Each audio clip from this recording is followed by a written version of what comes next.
Buenas tardes, bienvenidos de nuevo a mi canal. Bueno, si os cuento lo que me ha pasado os vais a reír de mí realmente, porque es que soy un desastre absoluto. Y a pesar de que, bueno, me tengo que consolar yo a mí misma, porque si no nadie lo hace, creo que he mejorado un poquito a la hora de editar los vídeos, que ya no son tan sumamente cutres como al principio, por lo menos quedan un poquito mejor.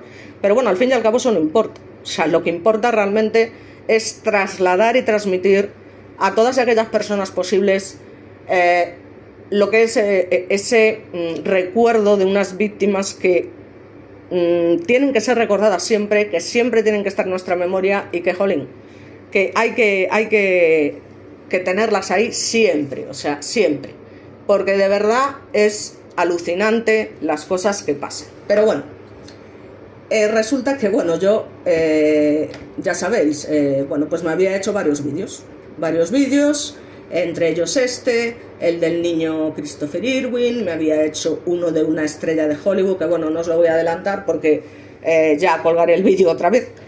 Y bueno, todos los edité y demás en mi programa de edición, me habían quedado, bueno, pues medianamente bien para lo que soy yo, un poco como los últimos que he colgado.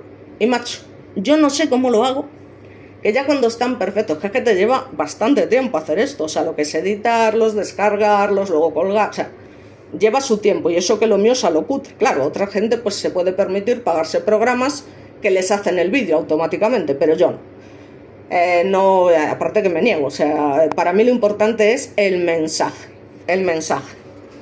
Entonces, de Marta del Castillo, ¿qué se puede decir? Pues no voy a volver a lo de siempre. Es decir, yo creo que ya este caso está, vamos, está ya tan masticado, es decir, se ha dicho ya tanto que es imposible a día de hoy haya alguien que no sepa al menos básicamente lo que pasó con esta chica, ¿no?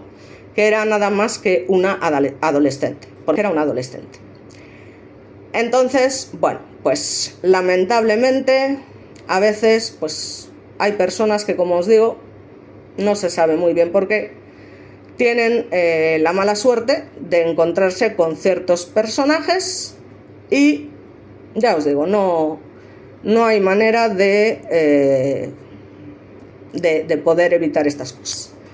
Entonces, bueno, este vídeo lo hago no para contar lo que ya todo el mundo ha contado 151 millones de veces, porque ya os digo, ya lo sabemos. Así que me voy a limitar a resumir un poco lo que fue el día de la desaparición y un poquito los hechos, pero lo que os quiero traer son novedades, ¿vale? Novedades sobre el caso. Y todo esto, bueno, pues se saca a raíz del libro de la perito forense Miriam Moya, ¿vale? La última palabra de Marta, ¿vale? Os recomiendo desde luego lo que es la lectura de este libro sin ninguna duda, ¿vale? Sin ninguna duda. Porque esta mujer, ya os he dicho en algún otro vídeo, trabaja en Estados Unidos, es una mujer sobradamente preparada, muy buena en su trabajo. Es una mujer que no juzga, aunque tenga su propia opinión, como todos, evidentemente, pero es una mujer que básicamente se limita a las evidencias, que es a lo que hay que limitarse, a las evidencias. Lo que se puede demostrar y lo que no, no. Entonces, en este sentido, pues sí que es verdad que nos trae algunas novedades, y yo creo que es importante tenerlas en cuenta sin desgranaros el libro, porque tampoco me parece moralmente correcto, ¿no? Es decir, lo suyo es que se compre y se lea. Evidentemente que para ello se lo ha trabajado, se lo ha currado, y no voy a llegar yo aquí a contaros toda la historia, pero sí que me gustaría contaros por lo menos un par de detalles que me parecen importantes y que, bueno, tienen alguna manera de analizarse. Bueno, todo el mundo sabe que Marta del Castillo, bueno, pues desaparece y es asesinada concretamente el 24 de enero del 2009 en Andalucía, España. Bueno, todo esto ya sabéis que despertó un interés en la sociedad, medios de comunicación, bueno, en fin, ya os digo, todo el mundo conoce el caso y todavía a día de hoy se sigue conociendo y se sigue luchando. Porque personalmente, lo que han tenido que vivir esos padres, yo de verdad que cada vez que lo pienso es que me pongo mala, es que se me pone el cuerpo, o sea, un mal cuerpo, de decir, madre mía, lo que tiene que ser lo primero, que te asesinen a un hijo. O sea, eso ya, vamos, es que no me lo quiero ni imaginar. Y los que tenemos hijos, o sea, es que no me lo quiero ni imaginar. Es que yo me tiro por un puente, os lo digo. O sea, es que me tiro por un puente. Porque ese dolor tiene que ser, en fin, o sea, yo ya os digo, no lo puedo entender. Entonces, luego además está el ensañamiento contra estos padres de que, joder, no solamente asesinan a su hija, es decir, a una parte de ellos, una parte fundamental de su vida, sino que aún encima se cachondean, se ríen los autores del crimen, me da igual en qué grado, cómplices, cooperadores necesarios, omisores del deber de socorro, me da exactamente igual, el cachondeo que se han traído durante todo este tiempo riéndose de la justicia, de los padres y de toda la sociedad española literalmente. Y no precisamente porque sean personas inteligentes, en absoluto. Es decir, su grado de, digamos, coeficiente intelectual es bastante bajo. ¿Pero qué pasa? Pues que han sabido aprovechar la ineficacia de la justicia, básicamente. Se han aprovechado de esta ineficacia y luego han sido aconsejados evidentemente por ciertas personas que eran más inteligentes que ellos, sus abogados, el hermanísimo y bueno, pues lamentablemente esto es así. Entonces, a ver, podemos contar toda la historia, pero sinceramente sabemos básicamente que el último día que se la ve con vida es el 24 de enero del 2009, su padre la ve a las 5:30 de la tarde de ese día, que no tenía pensado salir, pero al final el estúpido este, el no sé, malnacido del Miguel Carcaño, pues la convence, porque por lo visto quería tratar con ella una serie de cosas, y ya te digo, a las 5:30 se presenta en su casa con la moto y la convence para que baje y vayan a dar un supuesto paseo y demás. Es la última vez que su padre la ve con vida. Y que además le advierte, oye, Marta, no me gusta que vayas en moto porque me parece peligroso, etc. Esas son las últimas palabras que su padre le dijo a su hija. Bien, ¿qué pasó? Pues que, bueno, se fueron a dar una vuelta con la moto y luego, no sé si con engaños, no sé si obligada, el caso es que acaban en el piso de León 13, que era el piso de Miguel Carcaño, y claro, ese día, como su hija no regresa a casa, pues lógicamente los padres, sabiendo que es una niña responsable, intentan ponerse en contacto con ella sin recibir lógicamente respuesta y posteriormente llaman a sus amigos. Sus amigos les dicen básicamente lo que ellos ya sabían, que se había ido con Miguel. O sea que ya os digo. Pero en este caso hay algo bastante curioso, que es la madre de Marta se pone en contacto con Samuel, que era íntimo amigo del tal Miguel, a las 11:45 de la noche. Y le dice el tío que Miguel ha dejado a Marta en casa a las 12. O sea, claro, en ese momento los padres dicen, ¿cómo que a las 12? Si todavía no son las 12, que son las 11:45. Con lo cual ahí ya encontramos una contradicción absoluta. Y luego encima el tío llega al juzgado y lo niega. Vamos a ver, señores abogados, señores fiscales, señor juez, hay una prueba de que esa llamada existió. Es que me da igual lo que diga. Tenemos una evidencia de esa llamada, de la hora a la que se produjo. Es decir, la madre lo tenía todo apuntado en un cuaderno con todo detalle. ¿Cómo es posible que no se hiciera nada con esto? O sea, ¿cómo es posible? Si alguien me lo puede explicar, por favor, porque yo todavía a día de hoy sigo sin comprenderlo. Luego aparte que Miguel Carcaño había dicho que él la había dejado a las 9 en su casa, porque se había ido a casa de la novia y demás. Entonces, bueno, aquí sabemos que hubo varios responsables del delito, ya os digo, cada uno ejerciendo el papel que fuese. Algunos creen que el ejecutor fue el hermanísimo Francisco Javier Delgado, pero a día de hoy, y os lo digo, o sea, esto es así, desde luego la evidencia dice que si no fue digamos, la persona más activa en el asesinato, sí que participó en él, sin ninguna duda, Miguel Carcaño, porque hay pruebas de sangre físicas que lo demuestran, ¿vale? Entonces, su hermanísimo no fue solo, o sea, en todo caso fueron los dos, pero Miguel Carcaño también participó, eso que quede claro, ¿vale? Con mucha gente, no, fue el hermano y luego tal, no. Miguel Carcaño también participó en el asesinato, ¿vale? Y luego están los personajes, entre comillas, secundarios, que son, pues, el Cuco, el Samuel y, bueno, la novia que era en ese momento del hermanísimo, que son los que están, pues, ya os digo, metidos en el ajo.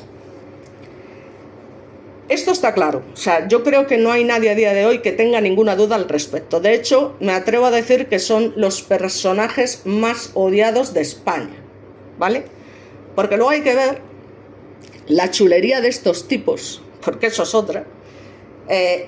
Yo hay imágenes que tengo guardadas cuando el Cuco se presenta allí en el juicio, pasados unos años, en el juicio ya de adultos, porque bueno, sabéis que fue condenado por el juzgado de menores por encubrimiento y demás. Los únicos condenados, el Cuco por el juzgado de menores y Miguel Carcaño a 21 años y medio de prisión por el jurado de adultos, pues en una de los juicios que hubo posteriormente a todo eso, se presenta el tío allí con una melena, que yo no tengo nada en contra, de hecho a mí me encantan los chicos con pelo largo, ya lo habéis visto, Kurt Cobain, River Phoenix y demás, o sea que no es, pero se me presenta con una melena L'Oreal porque yo lo valgo, así, con una chulería, extendiendo el pelo, con una cara de prepotencia, en fin, es que daba vergüenza. Y luego la actitud que tuvo en el juzgado cuando el juez le estaba preguntando y demás, el tío sentado de cualquier manera ahí con las piernas bien abiertas,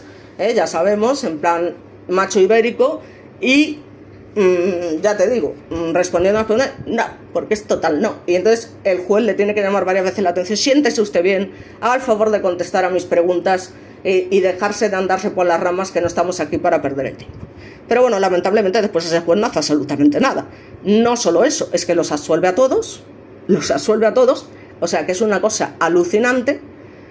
Y no solo eso, es que dice que a partir de ese momento ya no se puede investigar a estas personas, porque ya han sido absueltas en un juicio, ya no va a permitir ni más pruebas, ni más tal, ya han sido absueltas, punto y pelota. Y aquí se acaba el caso Marta del Castillo.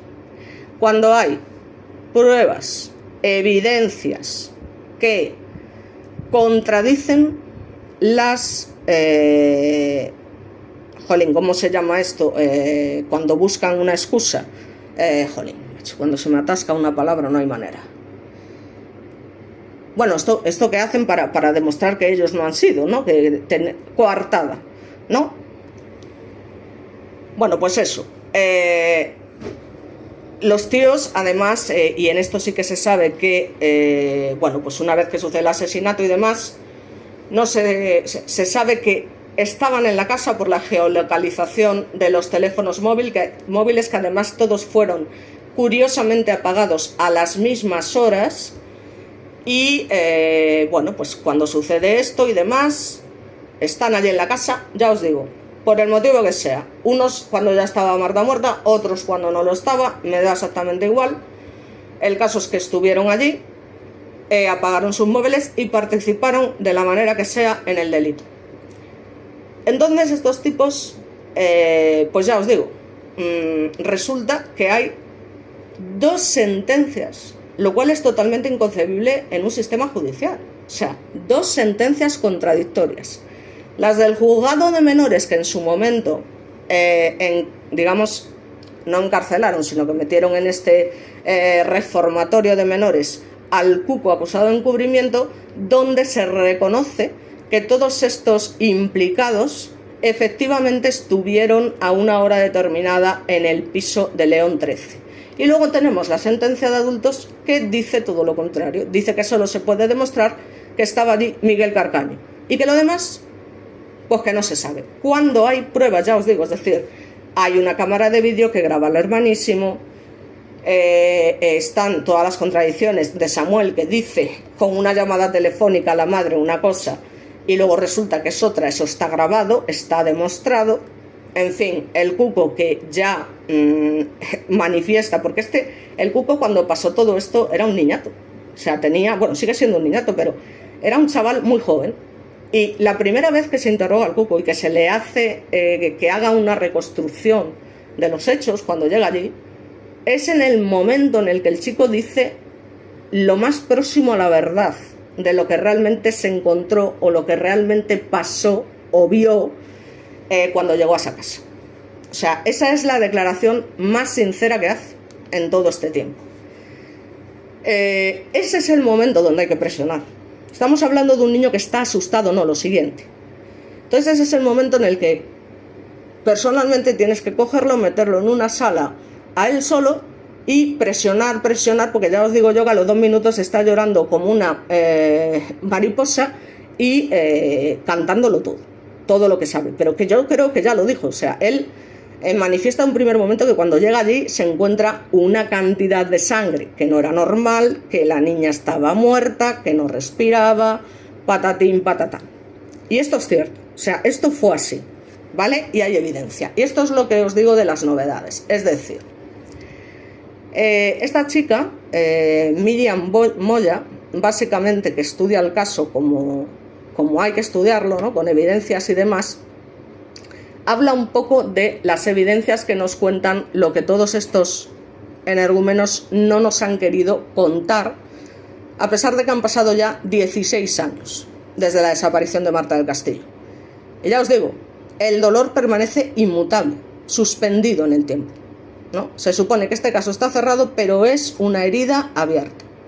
Es una herida abierta que sobre todo late con fuerza en el corazón de su familia, que sigue buscando respuestas.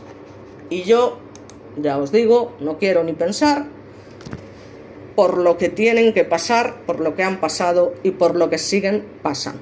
Fue un crimen atroz.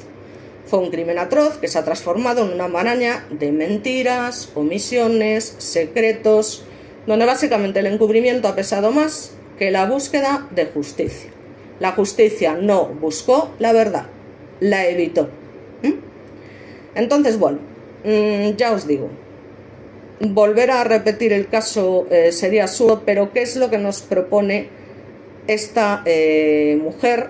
Ya os digo que ha hecho un trabajo encomiable, y es básicamente que, bueno, pues hay 8 dispositivos vinculados a Miguel Carcaño que desaparecieron milagrosamente de la ecuación. O sea, 8 dispositivos.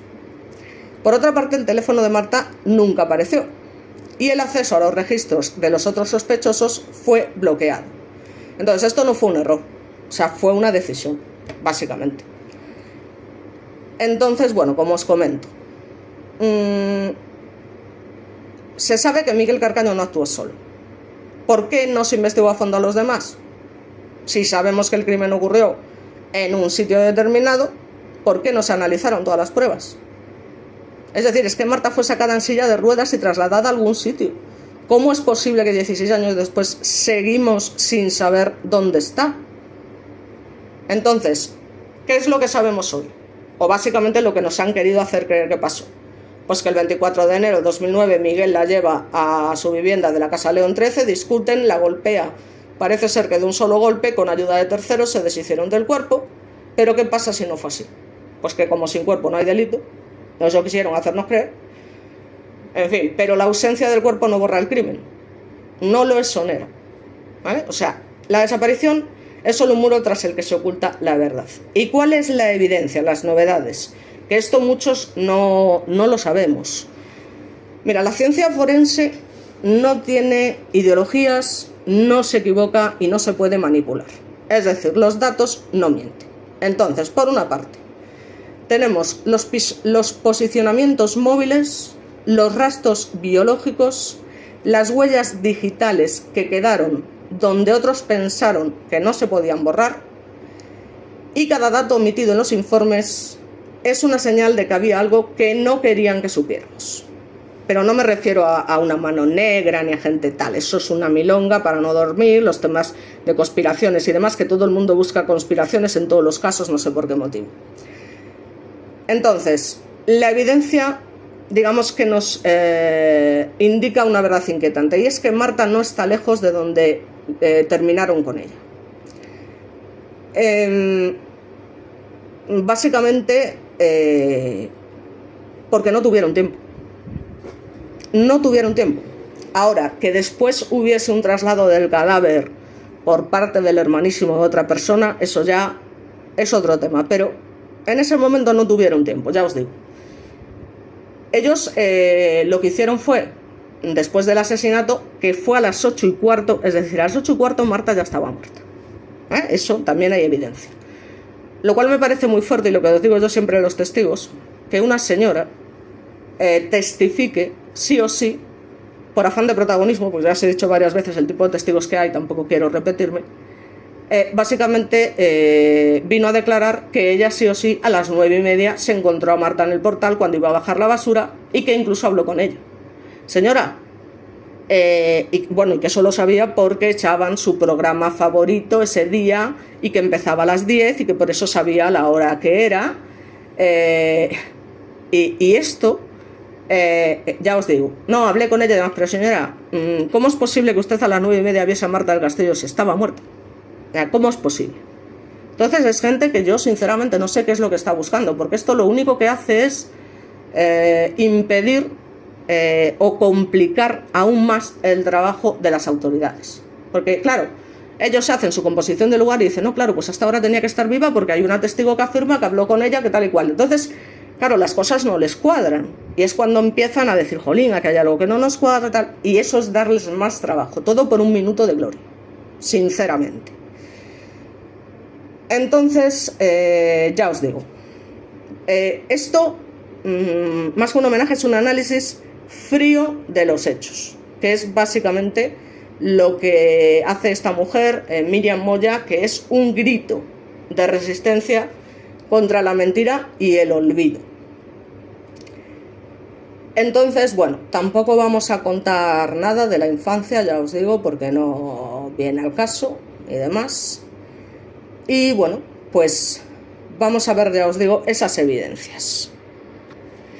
Bueno, pues la primera evidencia es quiénes estaban allí aquella noche, compartiendo, digamos, el peso de un secreto tan macabro que nadie se atrevía a confesar, especialmente Miguel Carcaño, que con una frialdad indignante, que era una auténtica piedra con la que intentaba protegerse, pues lógicamente cada mentira es una grieta por donde en el fondo se filtra la verdad, ¿no? Siempre incompleta y siempre insuficiente para atraparlo, pero ya os digo, en las 8 declaraciones que llega a hacer, a pesar de las mentiras, siempre hay parte de verdad. Y esto es así en todos los casos, como pasó con Miguel Ricard. Pues sabemos que estuvieron allí, sin ninguna duda, su hermano, que era, digamos, es una figura en la penumbra, que siempre ha sabido mucho más de lo que dice, y es más, puede ser que efectivamente colaborara de forma activa en lo que es el asesinato. Samuel, el supuesto amigo leal o el cómplice involuntario, y luego el Cuco, que era el menor que veía y callaba, digamos, como una sombra que se arrastraba por los bordes del caso como si fuera una serpiente, ¿no? Cada uno de ellos, digamos, que era una pieza en un rompecabezas en el que cada uno pues asumió su rol, fuese el que fuese en esta tragedia, y ninguno estuvo dispuesto a revelarlo, al menos, ya os digo, después del momento en el que les hacen recrear el crimen, especialmente el Cuco, que si se hubiesen tomado medidas en ese momento las cosas hubiesen cambiado mucho. Entonces, mientras los medios de comunicación, la prensa, las redes sociales y tal, están ahí a tope, y los atrapa en una especie de son el ojo del huracán, por decirlo de alguna manera, bueno, pues ellos siguen haciendo como si nada, ¿no? Con sus coartadas y tal, porque todo se planeó de esa manera. Es decir, lo que se hizo básicamente fue, y esto sabemos que es mentira porque ya os digo, hay pruebas incluso de una cámara que ve al hermanísimo que efectivamente va a ver a su exmujer y a su hija a una hora determinada que no coincide con lo que le había contado. Y bueno, para el juez la imagen no era lo suficientemente nítida. Bueno, vamos a ver, es que ya no es solamente la imagen. Como dice Miriam Boya, ¿vale? Hay una cosa que es un poco como nuestra huella dactilar y que no la podemos cambiar. Y es básicamente nuestra forma de caminar. Cada uno de nosotros tiene una forma de caminar muy específica, ¿vale? Es, ya os digo, como una huella. Entonces ya no solo se trata de que la imagen estuviese más o menos nítida, ¿no? Esto va dirigido al señor juez, sino que vamos a ver, si realmente si hubieran hecho las pesquisas como se tenían que haber hecho y por expertos, peritos forenses, se habría llegado a la conclusión con una certeza del 100% de que el hermanísimo estaba mintiendo, ¿vale? Con lo cual su coartada no era válida, por lo cual era imposible que fuese absuelto, aparte de muchas otras cosas. Porque no fue solamente que lo viese una cámara, fueron otra serie de cosas más, que estuvo en un bar donde resulta que no hubo nadie, con un ticket de 25 euros en toda una noche, etc. Entonces, como el sistema es tan garantista, que ya os digo, si no hay una certeza al 100%, sale a la calle. Vamos a ver, señores, no tiene a lo mejor el 100%, pero sí un 95%. Aunque la imagen de la cámara no sea suficientemente nítida, tenemos la evidencia de que por la manera de andar era sí o sí él, pero es que luego además tenemos otra serie de evidencias. Entonces, joder, si lo sumamos todo, pues a lo mejor sí que llegamos a ese 100%. Es que hay que evaluar las cosas en conjunto. No solamente, no, es que no es suficientemente nítida la imagen. No me vale. Lo absolvemos. Bueno, ¿y qué pasa con todo lo demás? ¿Qué pasa con lo que pasó en el bar? ¿Qué pasa con que no coincidían las horas?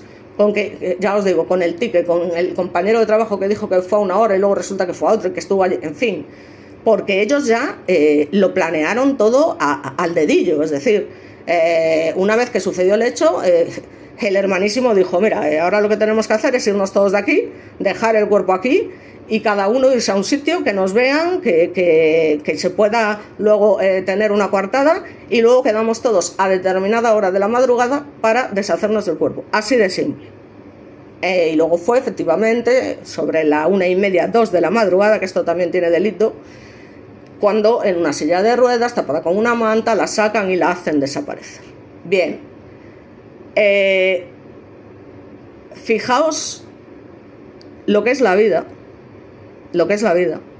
que a las 12:30 de la noche, el padre de Marta se dirige al piso de León 13 y se pone como un loco a golpear las ventanas. Estaban todas las persianas bajadas, no se veía ninguna luz, porque básicamente lo que había dentro era el cuerpo de su hija. Fijaos lo que es la vida. En ese momento el cuerpo de su hija estaba dentro de ese piso. Y él se cansó de llamar, pom, pom, pom, golpear. De hecho salió un vecino y demás, le preguntó, oye, o sea, esto es muy fuerte, ¿eh? O sea, yo cuando lo pienso digo, ojo, es que el hombre le ha tenido que dar muchas vueltas a este tema. O sea, decir, es que yo cuando fue allí mi hija estaba dentro. El cuerpo de su hija estaba dentro. Porque ellos lo dejaron allí y quedaron, ya os digo, una hora de la madrugada, entre 1:30 y 2 de la madrugada, para deshacerse del cuerpo, mientras cada uno hacía algo para que dijeran, no sé si este estuvo aquí, el otro estuvo allá. Entonces, eso va a empezar. Y no solamente eso, es que en ese momento es cuando va a poner la denuncia a la Guardia Civil y como siempre, no, es que es un adolescente, no, ya volverá, seguro que se ha ido por ahí o con sus amigas, lo de siempre. Si las autoridades en ese mismo momento, es decir, una vez que sucede el hecho, se hubiesen presentado en el piso de León 13, aunque sea una patrulla de 2 guardias, entre que el padre vaya a las 12:30, se está al menos 15 o 20 minutos dando golpes, a la 1 está en la comisaría poniendo la denuncia. Si estos tipos hubiesen cogido y hubiesen ido tal, los hubiesen pillado literalmente con las manos en la masa. Literalmente con las manos en la masa. O sea, preparando el cuerpo para subirlo a la silla de ruedas. Es que eso es así. Y es que si lo piensas, es escalofriante. Es escalofriante. Entonces, ¿qué más tenemos? Bueno, pues tenemos básicamente los patrones de sangre. Es decir, siempre nos han hecho creer que Marta murió por un lamentable y certero golpe de un cenicero, una culata de pistola, es decir, se han dicho varias cosas, pero siempre se ha dicho que fue de un solo golpe. Esto no es verdad. Es decir, Los patrones de sangre que existen en la casa nos cuentan, porque es una evidencia, que Marta fue agredida en varias ocasiones a base de golpes, y ya os digo, de esto hay evidencia porque hay unos patrones que tienen unos trazos determinados, unas salpicaduras determinadas en varios sitios diferentes, la cama, la habitación de Miguel, el pasillo, es decir, y luego en su propia ropa. Con lo cual, y ya os digo, el Cuco cuando dice que llega a la casa, lo único es que había un montón de sangre, había muchísima sangre y demás. Un golpe certero en la cabeza no te produce un charco de sangre en la cabeza, pero no que haya semejante cantidad de salpicaduras por toda la casa. Y luego aparte teniendo en cuenta que, si me explico. Pues eso, teniendo en cuenta que Miguel Carcaño trabajaba en tareas de limpieza y que hizo una limpieza muy exhaustiva de la vivienda. Pero ¿qué pasa?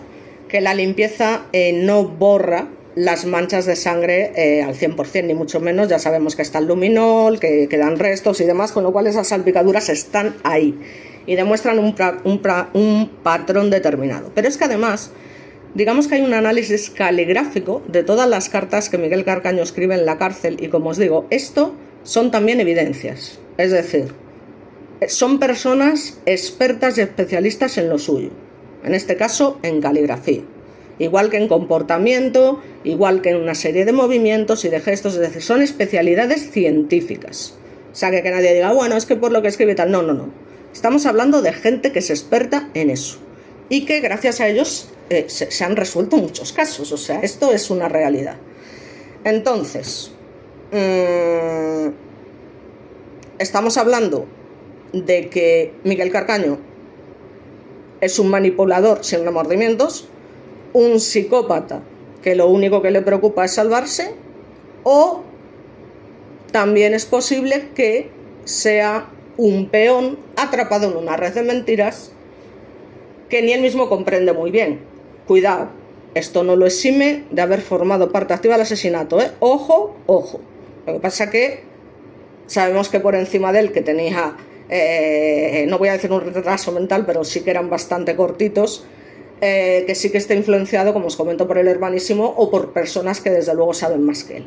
Porque su calografía básicamente muestra a alguien que quiere mantener el control, que necesita manipular cada palabra para sobrevivir, que juega con las pausas, los silencios, con el engaño. Entonces, si es un psicópata, entonces su escritura es un retrato frío y calculador de su juego de mentiras, una manipulación sin remordimientos que solo un monstruo sería capaz de mantener durante tanto tiempo.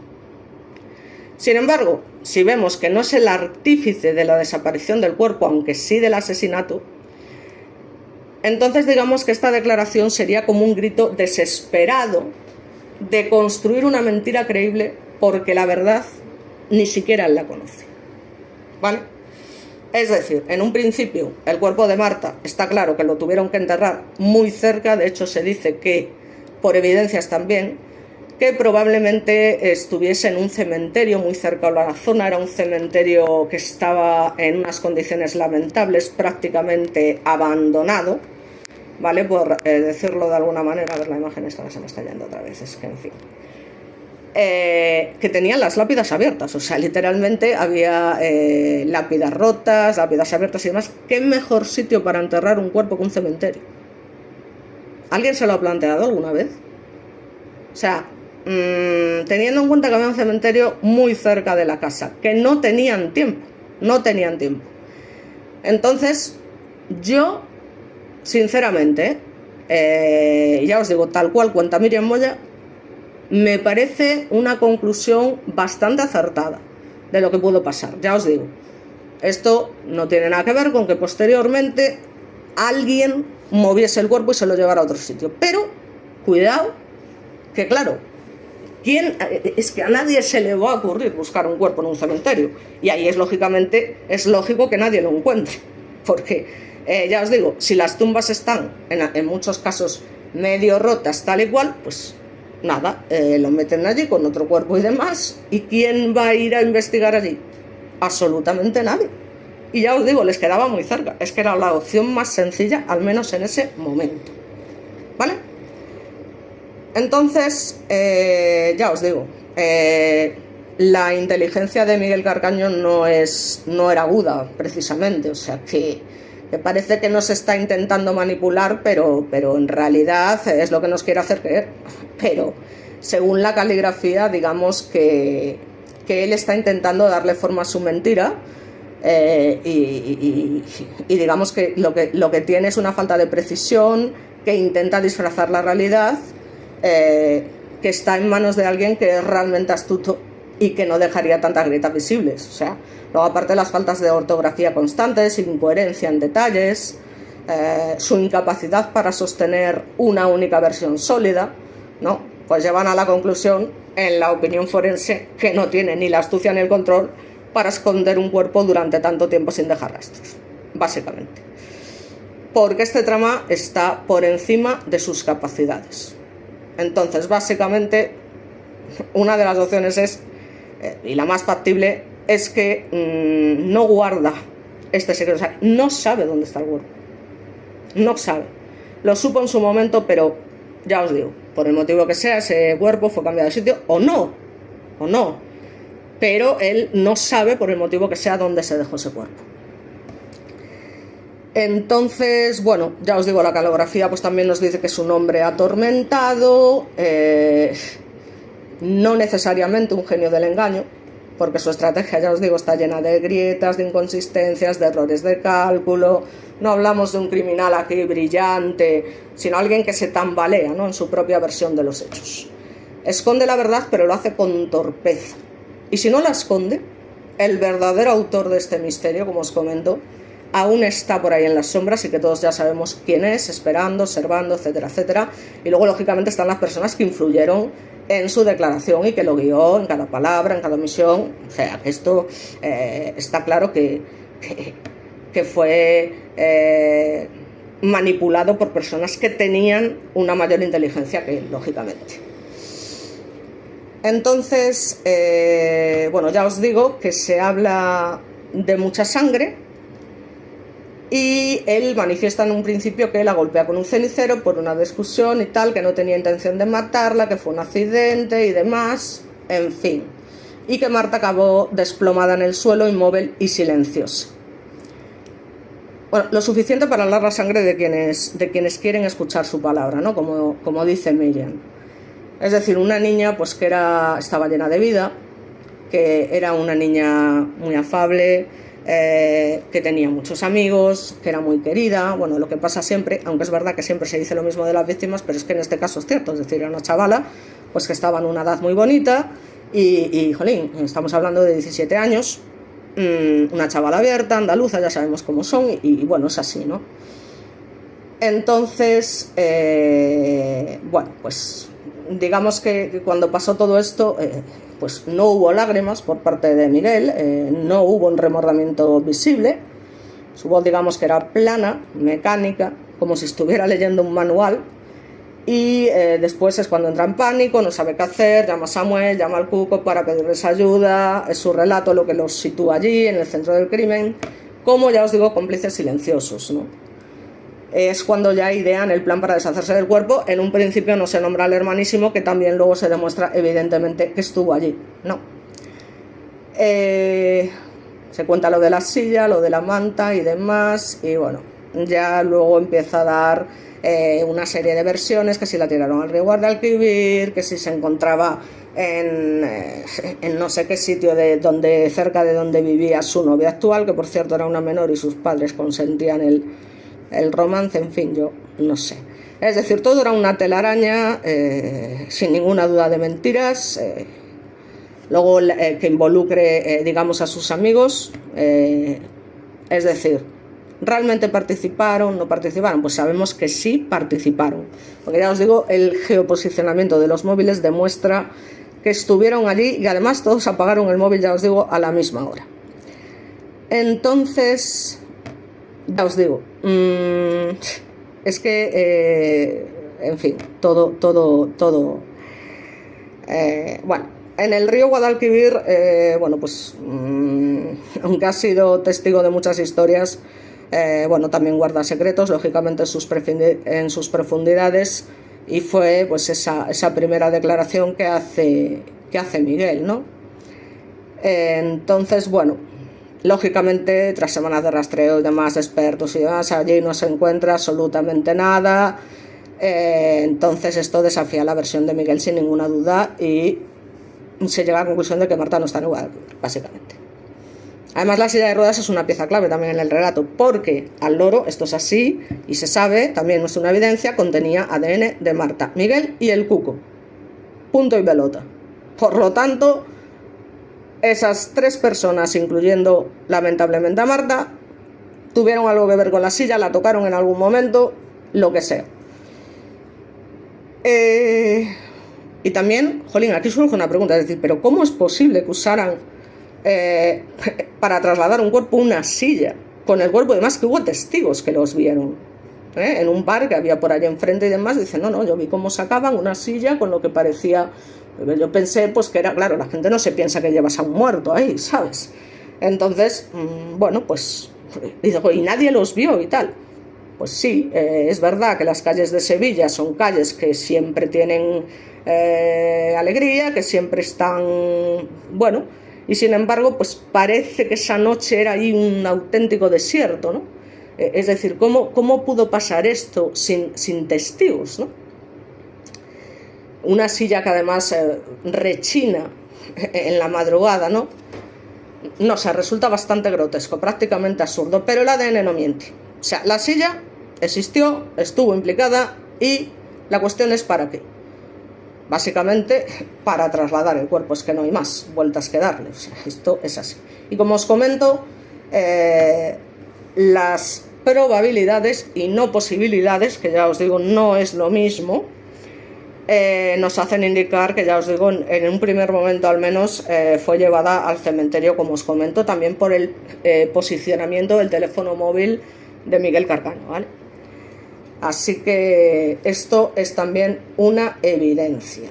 Si no fue justo en el cementerio, fue por esa zona, por un pozo de esa zona y demás, o sea que fue por allí, o al menos por allí estuvieron, ya os digo. Luego, que hubiera algún cambio de cuerpo, eso ya no lo sabemos.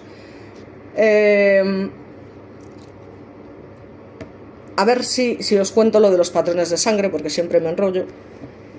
Bueno, pues ya os digo, aquí hay otra evidencia clara con esto de los patrones de sangre, y sobre todo esto ya lo empezamos a ver en la primera declaración que entre sollozos y demás hace el cuco, que también que es para analizar psicológicamente, que digamos que con el tiempo y los consejos y demás se termina convirtiendo pues en un auténtico camaleón, ¿no? Por decirlo de alguna manera. Es decir, se va ajustando a cada situación porque es lo que le permiten. O sea, que ya os digo, sus primeras declaraciones está sollozando, da detalles gráficos, sobrepasado por la culpa y el miedo, y es cuando literalmente dice lo más próximo a la verdad, que es que vio a Marta ensangrentada en la habitación de Miguel, que había muchísima sangre, en eso insiste una y otra vez, que había mucha sangre.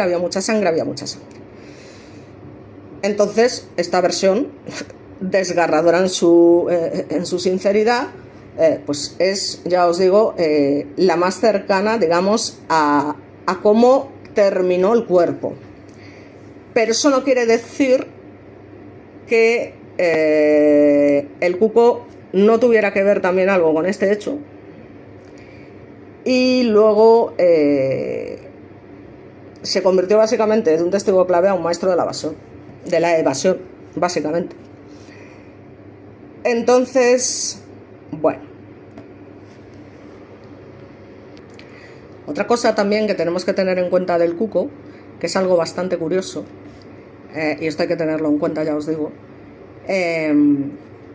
Ya os digo, en principio, pues según sus propias declaraciones, él está presente y tal, cuando lo llama Miguel, ve a Marta ensangrentada y demás, y lo que hace es simplemente ayudar a deshacerse del cuerpo.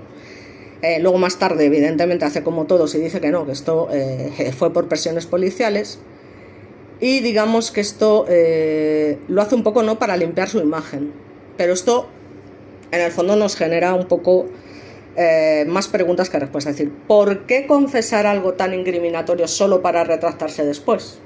O sea, ¿es posible que la confesión inicial fuera un intento de desviar la atención de su verdadero rol? Está claro que aquí, según los testimonios, hay un laberinto de acciones y omisiones. O sea, el cuco aseguraba estar lejos del lugar del crimen, pero otras pruebas apuntan a su implicación directa. Y luego tenemos el uso del coche de su madre. O sea, los rastros encontrados en el entorno y las declaraciones contradictorias de los implicados pintan un cuadro de alguien que no estaba simplemente cerca de los hechos, sino inmerso en ellos, básicamente. O sea, ya os digo, eso de que fue una cosa casual y demás, raya la crueldad, básicamente. Porque además la figura del cuco, ya os digo, es, como dice Miriam, un rompecabezas fascinante. Es decir, todo lo que es su comportamiento antes, durante y después del crimen nos enseña a un joven que entendió las reglas del sistema y además supo cómo manipularlas, ya os digo, porque fue lo que se le permitió. Desconectó emocionalmente y se fue, ya os digo, adaptando, ¿no? O sea, que no es simplemente un actor secundario, ¿no? O sea, eso está claro. Es clave para entender cómo suceden los hechos, porque además su madre llega a estar allí con el coche, eso está claro también. Entonces, vamos a ver. Bueno, luego está lo del hermanísimo, por supuesto, que en fin, cada declaración suya es una palabra cuidadosamente seleccionada, un cuadro de una mente astuta, en fin, está claro que tiene mucho que ver en este tema, ¿no? Ya os digo, como el que maneja toda esta red de telarañas de alguna manera, porque ninguno era un cum laude, o sea, ni un genio criminal, ni muchísimo menos, pero tuvieron una suerte, macho, como pasa siempre en estos casos, de que el padre no entrase, que esa patrulla no fuese y los hubiesen pillado con las manos en la masa, es que fue todo, en fin, y luego la inutilidad, ya os digo, de las autoridades que no se hicieron las pesquisas suficientes y demás, bueno, en fin, es que es alucinante. Ya os digo, hay un vecino que vio a Miguel Carcaño con la silla de ruedas vacía en la puerta de León 13 alrededor de la 1:30 de la madrugada. Y poco después, esto son evidencias, el dueño del bar cercano también aseguró haber visto a 2 hombres empujando una silla hacia los contenedores entre la 1:55 y las 2 de la mañana. Y las descripciones además encajan perfectamente. Un joven más alto y otro más bajo, que podrían ser Samuel Benítez y el hermanísimo. Las horas y los movimientos, los testigos y demás, bueno, pues ya os digo, tejen una red, etcétera, etcétera, pero ya os digo que no podemos ignorar el patrón.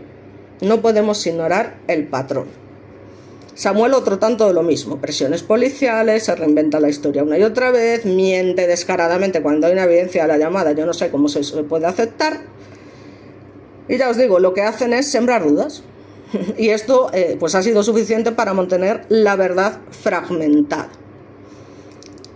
Entonces, bueno, es verdad que el ADN encontrado en la navaja del cuco no fue concluyente, pero su proximidad en el crimen no puede ser ignorada, ¿eh?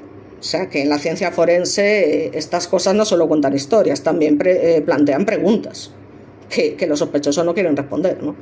Y en el coche de la madre presuntamente se utilizó también para trasladar el cuerpo de Marta. Este es también otro eslabón en la cadena a tener en cuenta. Es verdad que no se encontraron nunca pruebas biológicas en este caso que lo incriminen directamente, pero sus movimientos esa noche coinciden sospechosamente con el vehículo de su madre. Y además hay esa llamada que le hace desde el centro de menores: mamá, no te preocupes que no van a encontrar el cuerpo y tal. Y la madre le dice: oye, mira, no hables por aquí que nos están grabando la llamada. Y como el cuco le dice: jolín, hombre, eso se dice antes, no sé qué, haberme avisado. En fin, eso es digamos, una actitud deliberada para ocultar la verdad. O sea, que esto está claro. O sea, y además la frialdad y todo, es que no era un líder, pero tampoco era un peón y ya está. O sea, que las cosas como son. Entonces vamos a lo que realmente nos dicen los patrones de sangre que ocurrió, que como os digo, al final me voy metiendo en la información y bueno.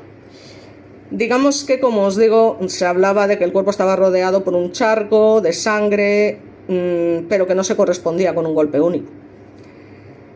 Es más, ya os digo, los patrones de sangre nos hablan de más de un impacto, es decir, hay una secuencia de violencia que transforma el momento en una tragedia prolongada. Lamentablemente, y por mucho que nos duela, esto es así. No murió de un solo golpe, la pobre chica. Las salpicaduras. Las líneas que dibujan en el espacio son testigos inmutables, que ni mienten ni cambian de versión. Cada gota, cada línea curva o recta revela una historia de movimiento, de fuerza, de tiempo, y en aquella habitación la narrativa visual contradice la simplicidad de que fue un golpe certero con el cenicero. O sea, esto está claro. El cuco, ya os digo, que dice que huyó porque Francisco Javier, o sea, el hermanísimo, lo había amenazado y demás, pero bueno, en fin. La huida del cuco no lo absuelve, ¿vale? Como os comento. Entonces, bueno, analizando también los movimientos, esa noche hay muchas grietas en las coartadas de cualquiera de ellos, especialmente, ya os digo, del cuco.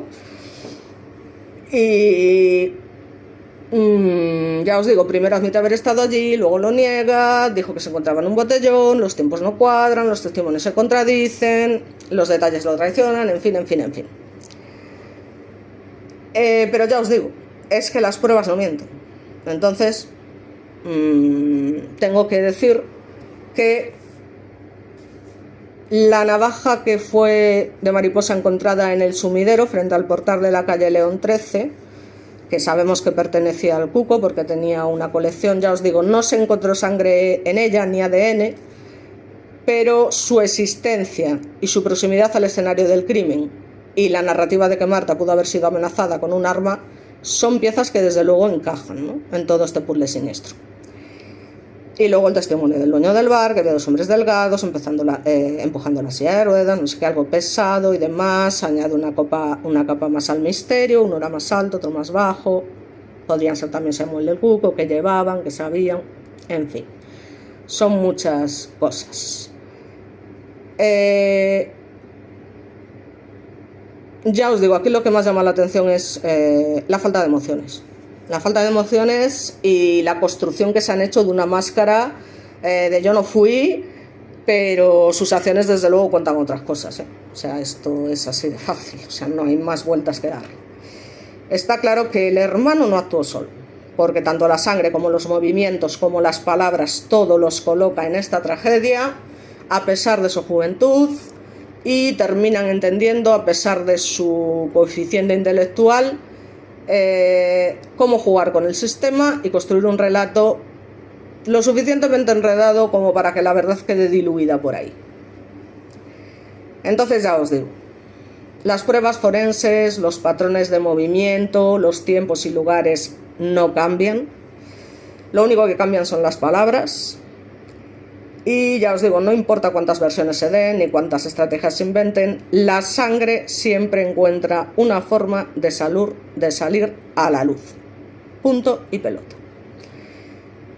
Así que, bueno, yo creo que mucha gente no sabe que efectivamente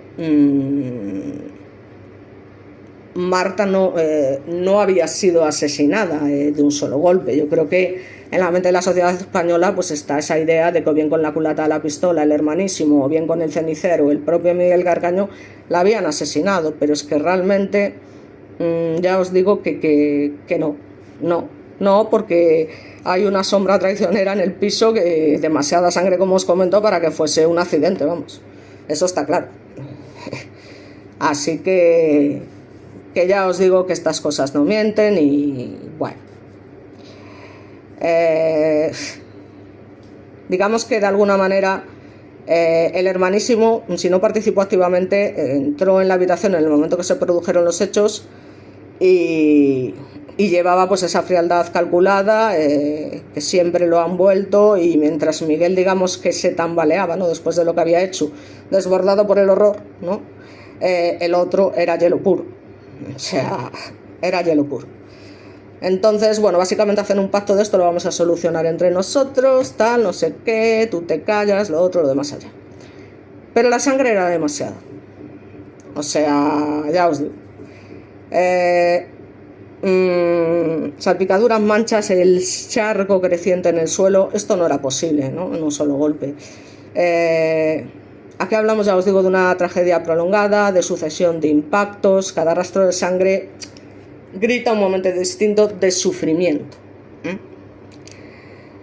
Yo no quería, solo fue un golpe, pero nada en la escena corroboraba aquello. Y el hermanísimo lo sabía, Es decir, sus ojos recorrieron la habitación como un escáner forense buscando piezas que encajasen, etcétera, ¿sabes? O sea, entonces, a partir de ahí es donde se urde todo el plan, lógicamente. Pero ya os digo, esto es lo que se ha encontrado, esto es lo que se sabe, así que bueno, por lo menos para que la gente sepa, ya no voy a desmembrar más pues muchas de las cosas que comenta Miriam, porque, jolín, ya os lo digo, pues, jolín, quien quiera más información, pues que lea el libro, porque lo tenéis en ebook por un precio muy razonable y ya os digo, es que está muy bien explicado y ya os digo, es que está claro que la escena había sido alterada, se borraron unas partes pero otras no, porque borrar el crimen del todo es más difícil incluso que cometerlo. Y luego tenemos la cama, que bueno, que también se convierte en otro factor importante de esta historia, ¿no? Esas manchas en la colcha, la sangre transferida, los rastros encontrados en los pies del colchón. Es decir, esto corrobora un forcejeo previo, ¿no? Es decir, en sus últimos momentos Marta fue movida varias veces antes de que su cuerpo quedara finalmente en el suelo, ¿no?, que fue, digamos, el último lugar de reposo temporal. Jolín, me está entrando esto, espero que si se ve en el vídeo me pegue un tiro, o sea, fuera. Bueno, ya os digo, no me voy a enrollar más, no voy a contar más historias, y nada, muchas gracias por todo. Espero que esto, bueno, pues os haga recapacitar o al menos haceros más preguntas, porque parece que lo sabemos todo, que está todo muy bien masticado, pero luego, cuando llega un experto de verdad, ¿qué es lo que hay que hacer, hombre? Cuando pasan estas cosas, uno tiene que reconocer, mira, nosotros no damos para más. Es decir, tanto las autoridades como los... No damos para más. Entonces, necesitamos ayuda de un experto. Y no se nos caen los anillos, señores, por pedir ayuda a un experto. No se nos caen los anillos, ¿vale? Entonces, eso es lo que hay. Os pongo una imagen, como siempre, bonita, de Marta, y con esto me despido. Bueno, pues os dejo esta foto de un padre que ama profundamente a su hija, que ha sufrido lo indecible, que espero que de verdad de una vez se les haga justicia, que el juez reconozca que se ha equivocado, que no puede haber dos sentencias diferentes y que se reabra el caso, porque las manchas, la caligrafía, los detalles, las coartadas gritan la verdad. Nos vemos en el próximo vídeo.